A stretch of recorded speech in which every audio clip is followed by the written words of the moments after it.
Bayanlar, baylar ve sevgili çocuklar, kanalıma hoş geldiniz. Ben Didem. Bugün sizlerle birlikte Gaziantep'in meşhur altı ezmeli kebabını yapacağız. Bugün inanılmaz hızlı bir fon müziği koydum videoma. Bunun yerine hele Antepli'yi koymak isterdim açıkçası, fakat telif hakları biliyorsunuz ki. Videoda şu an ne görüyoruz? Bir miktar yoğurt, bir miktar zeytinyağı, kırmızı toz biber ve karabiber ve çok azıcık da salçayla eti marine edeceğiz. Etimiz bol yağlı, yağı yoğun bir kuzu eti. Bu marinasyon, yani terbiye işlemiyle etin içindeki balık kas yapısını parçalamayı planlıyoruz. Şimdi etimizi ekleyip bir günlük bekleme süresini başlatıyoruz.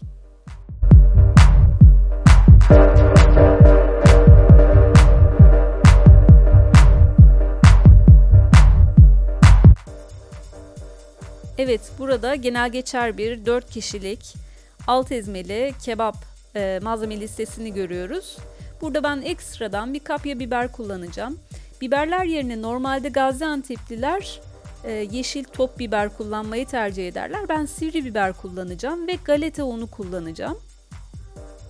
Ben yemekleri abartı malzemeler kullanarak yapmayı seviyorum. Şimdi marinasyon işleminde de tarife uymayıp biraz fazla yoğurt kullandığım için kıymam cıvıdı. Bu yüzden galeta unu kullanacağım çok az. Burada ne yaptık? Ortadan ikiye böldüğümüz domatesleri 180 derece önceden ısıtılmış fırına verdik. Şimdi galeta unlu kıymamızı biraz tuzlayacağız. Ondan sonra birazcık daha yoğurup şekil verme işlemine geçeceğiz. Şimdi ben bu tarifi nereden öğrendiğime gelince, ben seneler önce Gaziantep'te okurken Gaziantep'li bir arkadaşımın annesinin ellerinden yemiştim ve inanılmaz şok olmuştum çünkü kadın evde yapmıştı. Tabii ben o zamanlar kebabın sadece restoranlarda, lokantalarda yenilebileceğini düşünen bir gençken bu durum beni inanılmaz şok etmişti.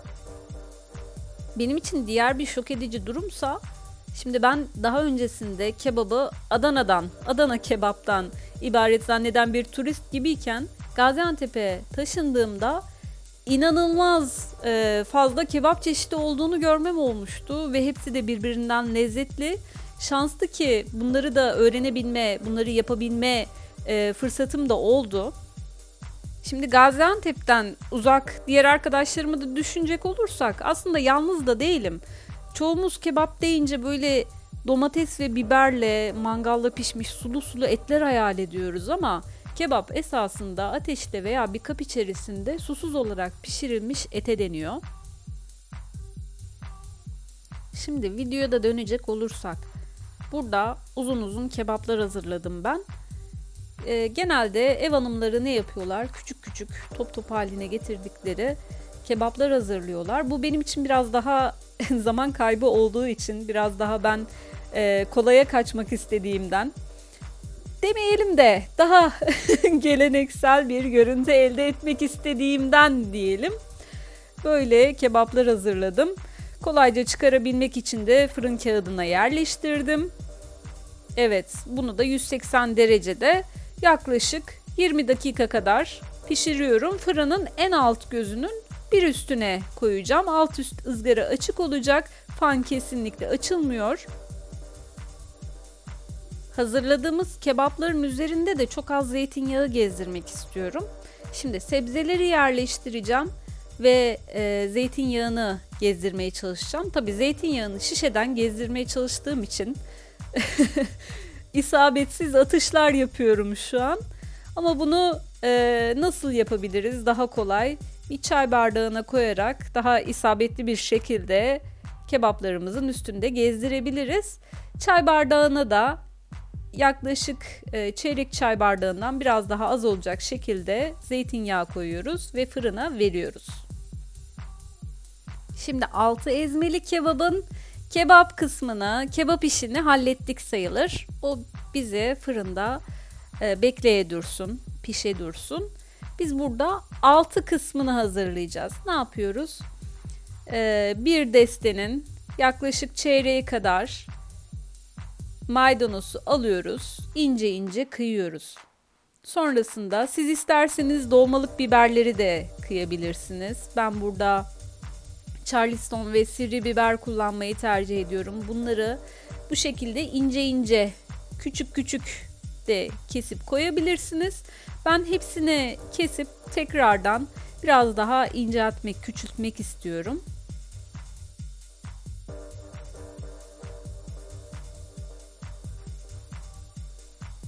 Videonun başında da söylediğim gibi kapya bibere bayılıyorum ve inanılmaz lezzet katıyor yemeklere.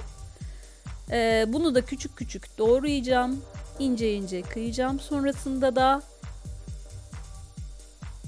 şimdi yemek yapmak benim için bir terapi aslında. O yüzden böyle her şeyi kesiyorum, doğruyorum, biçiyorum falan. Siz işleminizi biraz daha kolaylaştırmak isterseniz eğer bir mutfak robotu da kullanabilirsiniz. Biraz daha yemek hazırlama süreniz de kısalacaktır böylece. Şimdi başka yemekler yapılırken şefler genelde bir soğanın rondodan geçirilmesini önermezler. Çünkü soğan deli gibi suyunu bırakan bir sebzedir. Fakat bu yemek için çok da önemli bir durum değil bu. Burada soğanın her iki yarısını farklı metotlarla kestim. Bu kafanızı karıştırmasın. Yapmak istediğimiz tek şey soğanı küçük küçük kıymak. Bu esnada da domatesleri kontrol ediyorum. 20 dakikalık pişme sürelerini tamamladılar, piştiler şu an. Burada yine yapmak istediğimiz şey domatesleri ince ince kıymak. Ezmek esasında. Yani elinizde bir patates püresi ezme, patates püresi yapma artık neyse o aparatın adı bilmiyorum. O şekilde de ezebilirsiniz. Yapmış olduğumuz karışımın üstüne şimdi kebaplarımızı yerleştireceğiz. Sebze karışımımızı yani altı ezmelinin altına şimdi güzelce karıştırıyoruz. İçine hiçbir şekilde yağ koymuyoruz. Tuz da atmıyoruz. Kebapları üstüne yerleştiriyoruz. 180 derecelik fırında 5 dakika bir de bu şekilde pişireceğiz şimdi. Piştikten sonra da sunuma hazırlar. Ezmemizin lezzeti inanılmaz güzel oldu. Ben bu lezzeti biraz daha patlatacağım diyorsanız eğer içine çok azıcık da biber salçası ekleyin ve karıştırın güzelce. Tarifimiz burada bitiyor. Kebabımız hazır. Bir sonraki tarifte görüşmek üzere. Sevgiyle kalın. Abone olmayı unutmayın.